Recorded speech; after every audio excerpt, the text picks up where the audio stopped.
30 जून 1973 की महावाक्य मुरली का सार है बाबा और बच्चे। तो पहले स्वयं को आत्मिक स्मृति में स्थित करेंगे, बाबा का आह्वान करेंगे।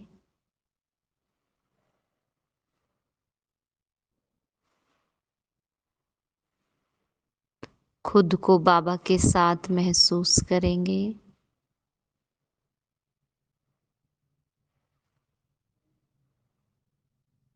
और अब सुनेंगे बाबा के महावाक्य। बाबा कहते, ये संगठन कौन सा संगठन है? क्या इस रूहानी पहेली को जानते हो? जान गए हो व जान रहे हो। जान गए हो तो जानने के साथ जो जाना है उसको मान करके चल रहे हो। पहली स्टेज है जानना, दूसरी है मानना और तीसरी स्टेज है उस पे चलना।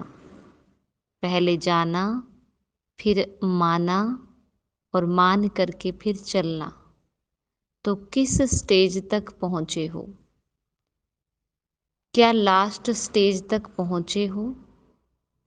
जिन्होंने हाँ की उनसे प्रश्न है कि लास्ट स्टेज अर्थात तीसरी स्टेज क्या एवर लास्टिंग है, यानी कि चिरस्थायी है, सदा रहती है? जानना, मानना और मान करके चलना। तो जो ये चलने वाली स्टेज है, क्या ये सदा रहती है?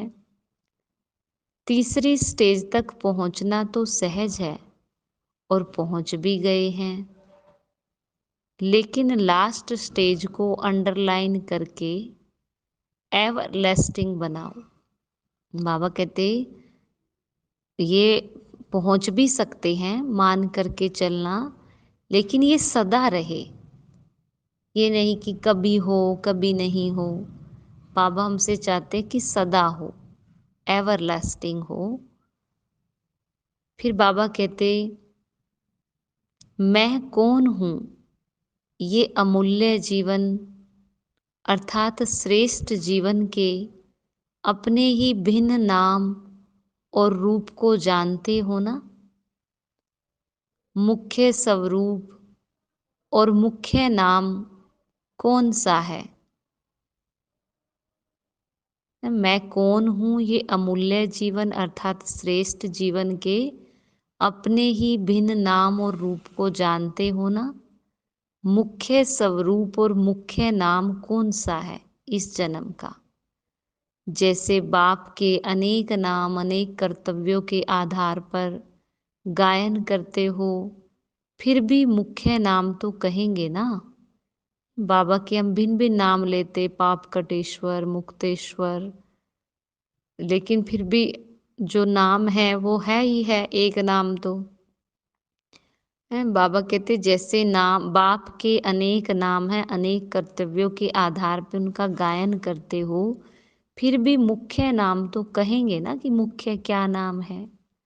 वैसे आप श्रेष्ठ आत्माओं के भी अनेक नाम अनेक कर्तव्यों के आधार पर व गुणों के आधार पर बाप द्वारा गाए हुए हैं।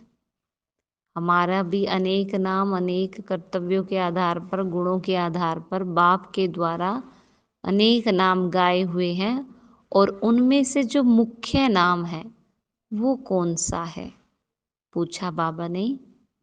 तो बाबा कहते जब ब्रह्मा मुख के द्वारा जन्म लिया तो बाप ने किस नाम से बुलाया? जब हमने ब्रह्मा मुख के द्वारा जन्म लिया तो किस नाम से बुलाया? पहले जब तक ब्राह्मण नहीं बने तब तक कोई भी कर्तव्य के निमित्त नहीं बन सकते। पहले ब्रह्मा मुख वंशावली, ब्रह्मा के नाते से जन्म लेकर ब्राह्मण बने, अर्थात ब्रह्मा कुमार और ब्रह्मा कुमारियां बने। ब्रह्मा के मुख से जन्म लेके ब्रह्मा कुमार ब्रह्मा कुमारियां बने, सर नेम ही अपना ये लिखते हो। अपना परिचय किस नाम से देते हो और लोग आपको किस नाम से जानते हैं? ब्रह्मा कुमार व ब्रह्मा कुमारियां। इस मर्जीवा जीवन की पहली पहली छाप ये लगी कि ब्रह्मा कुमार और ब्रह्मा कुमारियां अर्थात श्रेष्ठ ब्राह्मणपन की। हमें ये मर्जीवा जन्म मिलते ही पहली पहली छाप जो लगी हमारे ऊपर वो है ब्रह्मा कुमार और ब्रह्मा कुमारी की। फिर बाबा कहते पहले जन्म लिया अर्थात ब्राह्मण बने। तो ये पहला नाम ब्राह्मणपन का व ब्रह्मा कुमारियों का पड़ा जो कि तीसरी स्टेज तक एवरलास्टिंग है। एवरलास्टिंग अर्थात हर संकल्प, बोल, कर्म, संबंध, संपर्क और सेवा सभी में ब्राह्मण स्टेज के प्रमाण प्रैक्टिकल लाइफ में चल रहे हो? पूछा बाबा ने कि जो तुम्हारा ये नाम है ब्रह्मा कुमारी, तो ये तीसरी स्टेज जिसको बाबा ने कहा चलना, तो क्या ये हर संकल्प में, बोल में, कर्म में ये ब्राह्मण स्टेज के प्रमाण हमारे हर संकल्प, बोल, कर्म प्रैक्टिकल में चल रहे हैं? संकल्प में भी वो बोल में भी संकल्प में भी बोल में भी शूद्रपन का अंश मात्र भी दिखाई ना दे। ब्राह्मणों का संकल्प, बोल, संस्कार, स्वभाव और कर्म क्या होता है ये तो पहले भी सुनाया। क्या उसी प्रमाण एवरलास्टिंग स्टेज है? वह ब्राह्मण रूप में हर कर्म व हर संकल्प ब्रह्मा बाप के समान है। जैसा बाप वैसे बच्चे। जो स्वभाव, संस्कार या संकल्प बाप का है क्या वही बच्चों का है? क्या बाप के व्यर्थ संकल्प चलते हैं व कमजोर संकल्प उत्पन्न हो सकते हैं? अगर बाप के ही नहीं हो सकते तो फिर ब्राह्मणों के क्यों? मैं आत्मा अपने आप को बाबा के साथ देख रही हूँ और जैसा बाबा वैसी मैं। तो जब मान लो अभी व्यर्थ संकल्प मेरे चलते हैं ना दिन भर में कभी ना कहीं, तो व्यर्थ मतलब जो मतलब ये देह भान के संकल्प है वो व्यर्थ है और ये चलते हैं, कहीं ना कहीं हम उनका स्वरूप बनते हैं। तो बाबा कह रहे हैं क्या अब आप देखो, जब चल रहे हैं तो अपने आप को बाबा के साथ देखो और देखो कि क्या बाबा के ये संकल्प चल रहे हैं, बाबा ऐसे सोच रहा है। और जब हम कमजोरी के संकल्प की का स्वरूप बनते हैं तो भी बाबा की तरफ नजर करो कि क्या बाबा ऐसा सोचता होगा, ऐसे कमजोर संकल्प बाबा रचता होगा? बाबा तो नहीं करता, बाबा तो देखता है कि मेरे लिए तो सब कुछ संभव है। अगर बाप के ही नहीं हो सकते तो फिर ब्राह्मणों के क्यों हैं? बाप अचल है, अटल है, अडोल स्थिति में सदा स्थित है। बाबा मतलब मन के तूफानों में हिल नहीं रहा, संसार के तूफानों में हिल नहीं रहा, कुछ भी हो रहा है किसी के भी साथ, बाबा अपनी स्टेज से हिल नहीं रहा, बाबा स्थिर है, अचल है। अब ये शब्द देखो, अचल है, अटल है, अडोल है। मतलब अचल का मतलब जो चल नहीं रहा, मतलब कुछ नहीं हो रहा है, बाबा को कुछ नहीं हो रहा है। अटल है, वहां पे वो बाबा अपने ही स्वरूप में स्थिर है, अपने गुण और शक्तियों में स्थिर है। अडोल है, जिसको जो डोलायमान नहीं है, जो डुल नहीं रहा है, हिल नहीं रहा है। तो ये तीन शब्द बहुत जरूरी है जो बाबा के लिए, बाबा खुद के लिए बोल रहे हैं, तो मतलब मैं आत्मा भी खुद ऐसी ही हूँ। जब मैं आत्मा मन से साक्षी हो जाती हूँ और खुद को खुद के स्वरूप में देखती हूँ, तो मैं ये महसूस कर पाती हूँ कि मुझे कुछ नहीं हो रहा है, जो हो रहा है वो सब मन में हो रहा है। जो भी हो रहा है वो सब मन में है, मुझे कुछ नहीं हो रहा है। चाहे मन दुखी है, चाहे मन सुखी है, चाहे मन किसी बात को फ़ील करके बहुत तूफ़ान मचा रहा है, किसी संस्कार को लेकर के बहुत मतलब हावी होने की कोशिश कर रहा है, लेकिन मुझे कुछ नहीं हो रहा है।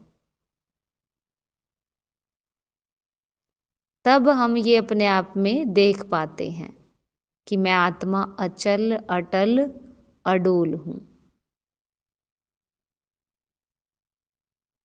फिर बाबा कहते, आगे बाबा ने समझाया, लायक बच्चे का फर्ज कौन सा होता है? Follow father. लायक बच्चे का फर्ज क्या होता है? Follow father. फॉलो फादर का ये अर्थ नहीं है कि सिर्फ ईश्वरीय सेवाधारी बन गए, लेकिन फॉलो फादर अर्थात हर कदम पर व हर संकल्प में फॉलो फादर। क्या ऐसे फॉलो फादर हो? पूछा बाबा ने। फॉलो मतलब है हर संकल्प, हर बोल, हर कर्म में बाबा को फॉलो करना। तो बाबा कहते, जैसे बाप के ईश्वरीय संस्कार, दिव्य स्वभाव, दिव्य वृत्ति व दिव्य दृष्टि सदा है, क्या वैसे ही वृत्ति, दृष्टि, स्वभाव व संस्कार बने हैं? ऐसी ईश्वरीय सीरत वाली सूरत बनी है। जैसी बाबा की सीरत वैसी मेरी सूरत। तो क्या मेरी सीरत में बाबा दिखाई देता है? सीरत से सूरत पर मतलब सूरत जैसी है तो उसमें सीरत नजर आती है, माना संस्कार, बाबा के संस्कार। तो मेरी सूरत से बाबा दिखाई दे। मेरी कौन सी मतलब इस रूह, इससे एक आत्मा की भी तो सूरत है ना। तो जब आत्मा की सूरत में रहते हैं तो ये सूरत जो देह की है इसमें अपने आप ही वो चीज दिखाई देती है। तो बाबा कहते हैं, जिस सूरत के द्वारा बाप के गुणों और कर्तव्यों की रूपरेखा दिखाई दे, इसको कहा जाता है फॉलो फादर। जैसे बाप के गुणगान करते हो या चरित्र वर्णन करते हो, क्या वैसे ही अपने में वो सर्वगुण धारण किए हैं? अपने हर कर्म को चरित्र समान बनाया है? हर कर्म याद में स्थित रह करते हो? जो कर्म याद में रह करते हैं वो कर्म यादगार बन जाता है। क्या ऐसे यादगार मूर्त अर्थात कर्म योगी बने हो? हम बाबा कह रहे हैं, जो कर्म याद में रहकर हम करते हैं वो कर्म हमारा यादगार बन जाता है। तो पूछा बाबा ने कि क्या तुम ऐसे यादगार मूर्त अर्थात कर्मयोगी बने हो? कर्मयोगी अर्थात हर कर्म योग युक्त, युक्ति युक्त और शक्ति युक्त, शक्तिशाली हो। तो कर्म योगी अर्थात क्या डेफिनेशन दी बाबा ने? भूमिका बहन बताएगी।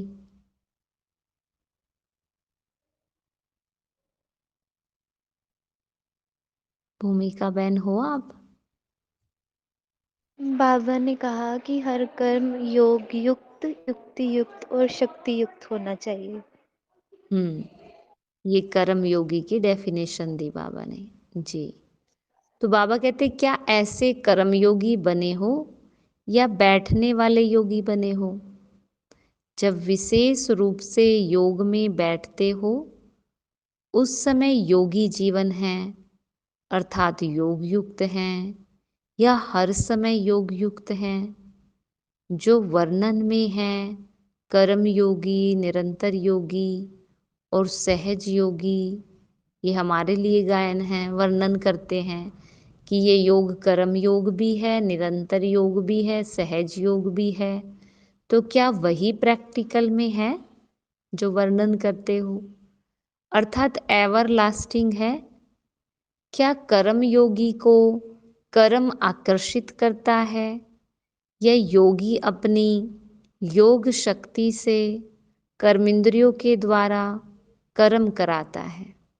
बाबा ने कहा, क्या कर्म योगी को कर्म आकर्षित करता है? मतलब कर्म के स्वरूप तो नहीं बन जाते। एक है न्यारे होके कर्म कराना, मैं आत्मा न्यारी, और ये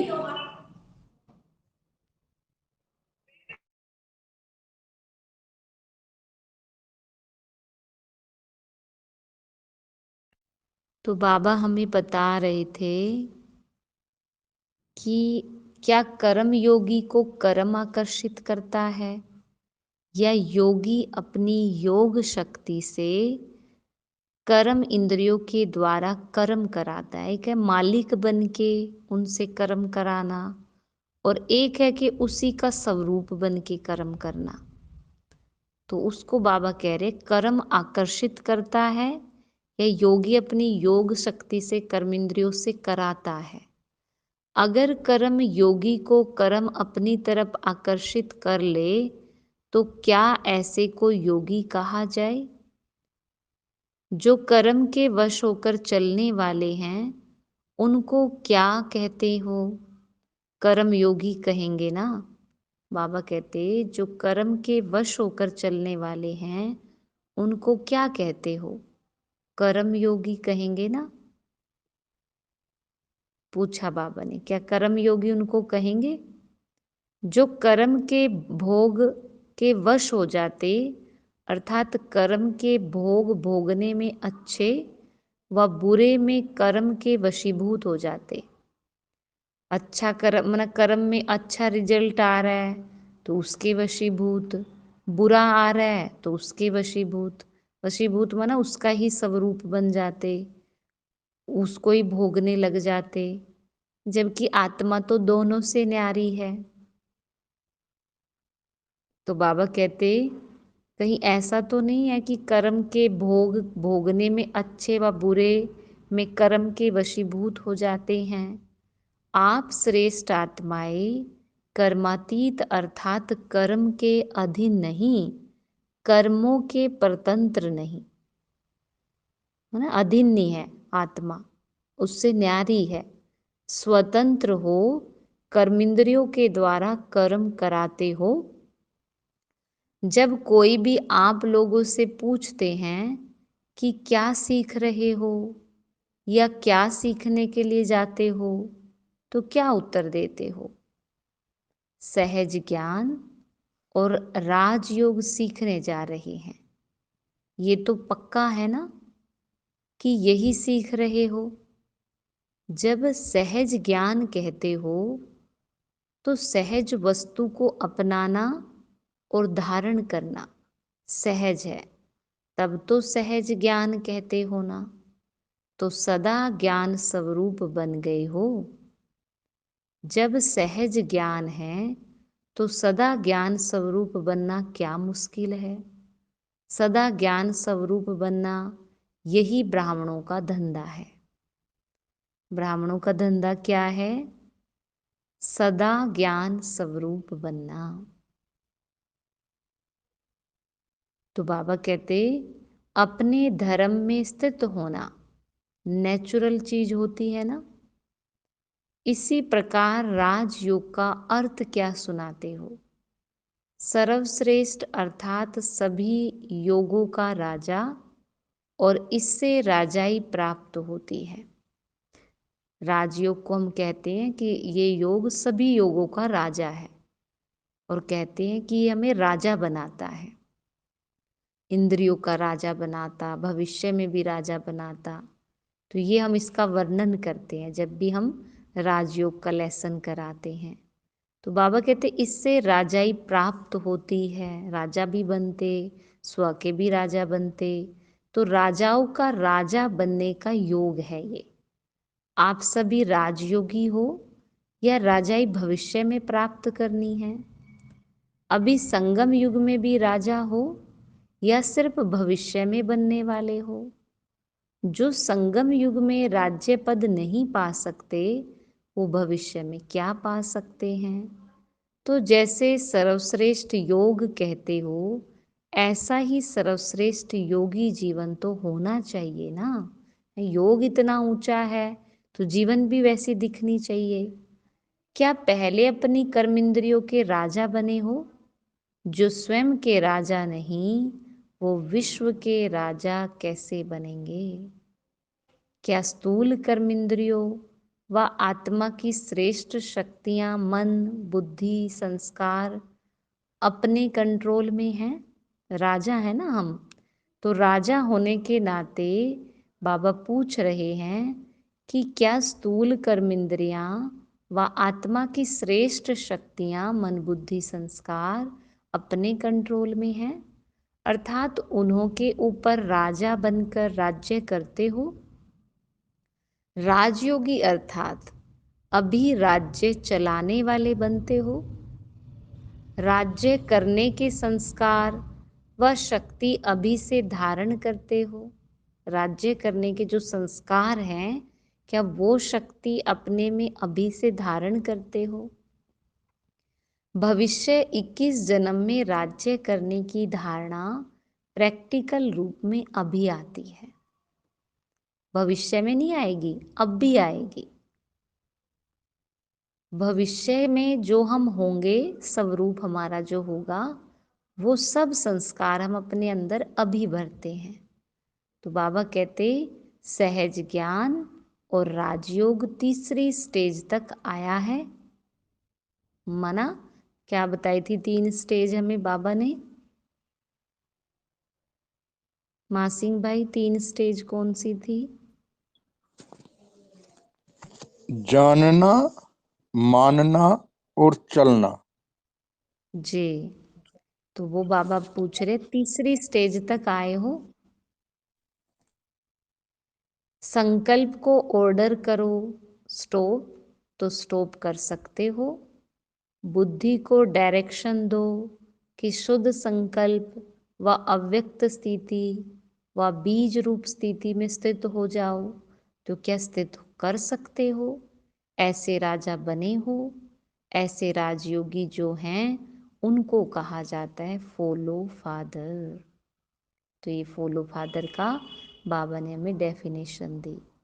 जैसे राजा के पास अपने सहयोगी होते हैं, जिस द्वारा जिस समय जो कर्तव्य कराना चाहे वो करा सकते हैं, वैसे ही ये संगम युगी विशेष शक्तियाँ यही आपके सहयोगी हैं।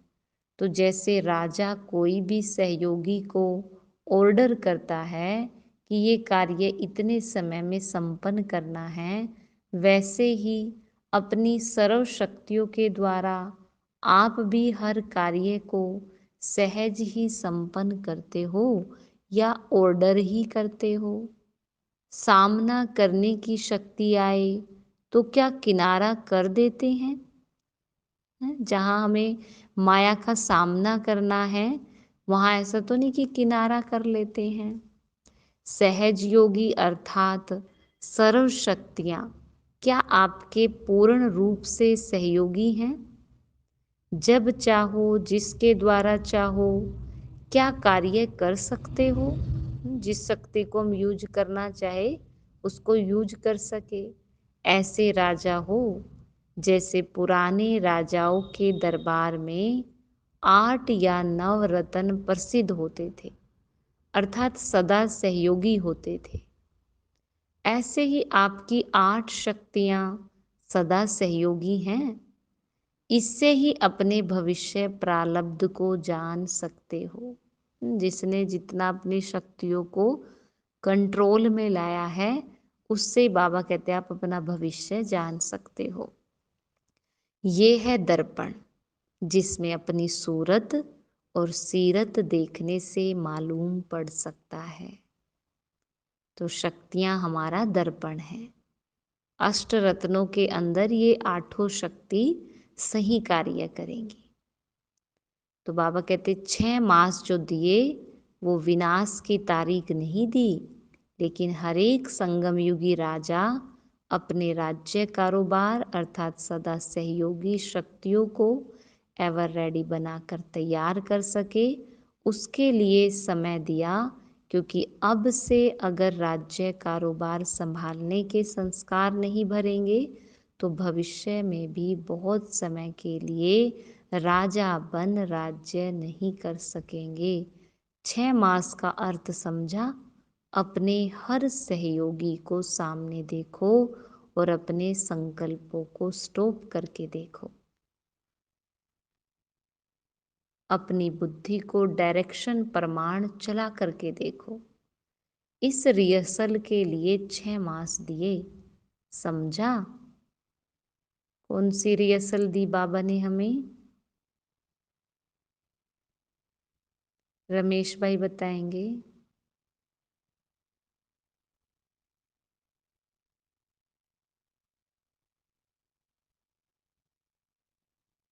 शेखर भाई।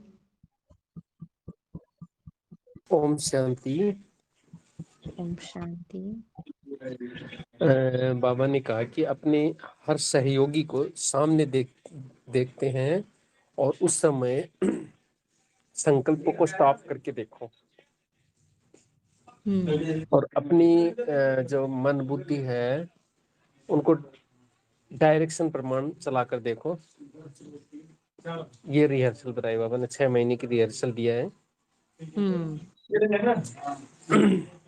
और फिर बाबा ने कहा कि अब का जो संस्कार है, अब अपने आप पर कितना राज्य का कारोबार संभाल सकते हो, वो जो संस्कार अपने अंदर भरेंगे वही हम आत्मय सतयुग में जाके उतना उतना ही राज्य करेंगे। तो अपने आप पे कितना राज्य करते हैं।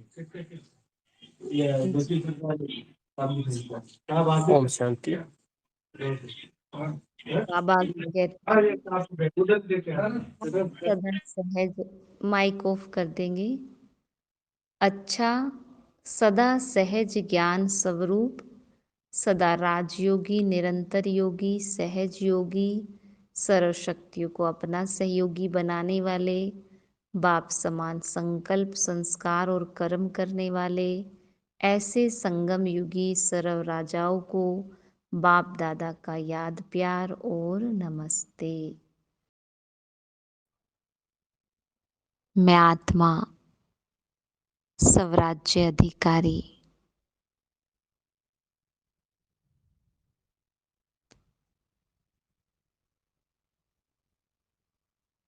अपने स्थूल व सूक्ष्म कर्मेंद्रियों की मालिक,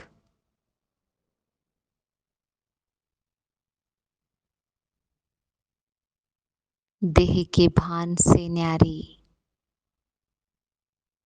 अपने अचल अडोल स्वरूप को देख रही हूँ।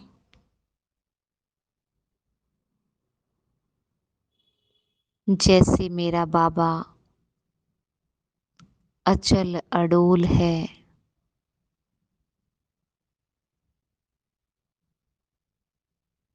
अविनाशी है,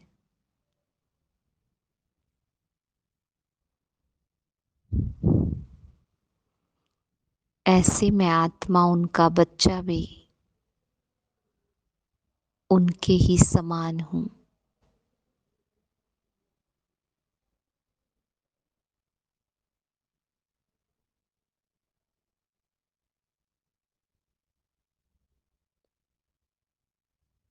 कितना भी कुछ मन में तूफान हो,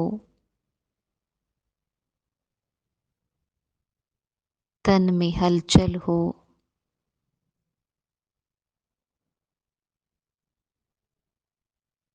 या इस बाहर की दुनिया में हलचल हो,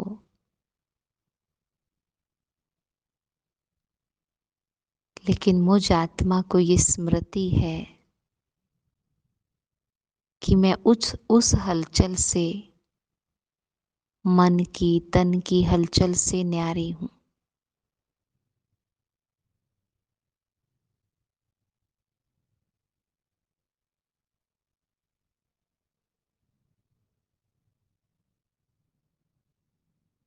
मन के सुख और दुख से न्यारी हूँ।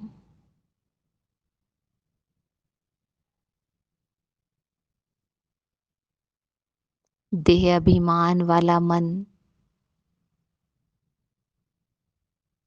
किसी भी बात से अगर सुख लेता है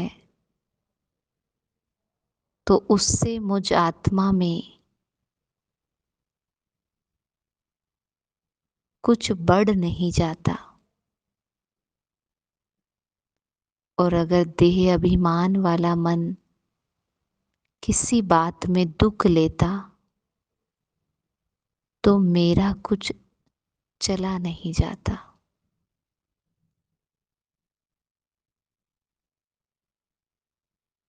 इस दुनिया से ना मैं कुछ ले रही हूँ,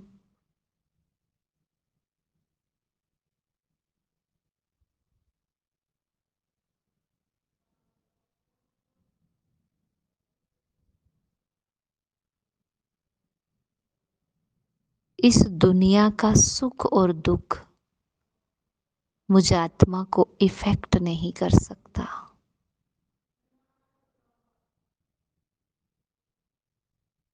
मन पे प्रभाव आ सकता है, क्योंकि मन तो बना ही इसी दुनिया का है। मन तो है ही ड्रामा से जुड़ा हुआ, लेकिन मुझे कुछ नहीं हो सकता। मैं सदा एक समान हूँ।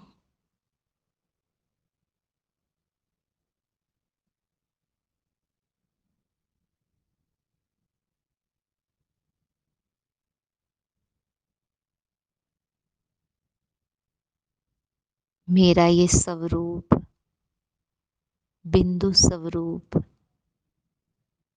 ये कभी नहीं बदलता। इसमें कोई परिवर्तन नहीं होता। परिवर्तन अगर हो रहा है तो वो मन में हो रहा है, बाह्य जगत में हो रहा है।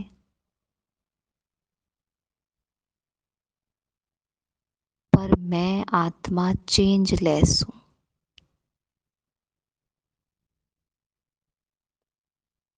टाइमलेस हूँ।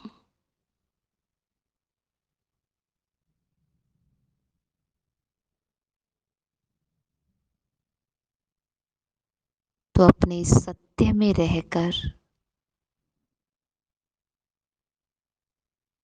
बाबा के साथ रहकर कर्म में आना है। कर्म इंद्रियों का यूज करना है, चाहे वो मन है, बुद्धि, संस्कार हैं, और चाहे स्थूल कर्म इंद्रियां हैं। उनको यूज करना है, पर मालिक बनकर, न्यारा होकर, उनके अधीन होकर के नहीं, उनसे न्यारा होकर कर्म करना है।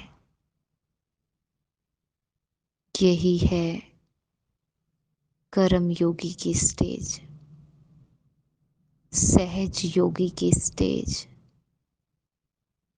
निरंतर योगी की स्टेज। अब इसके लिए सिर्फ बैठकर योग करना यही योग नहीं है।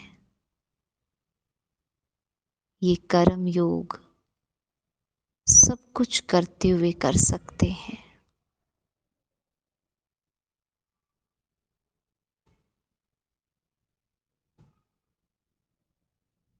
ऐसी कर्म योगी आत्मा मैं अपने को देख रही हूँ।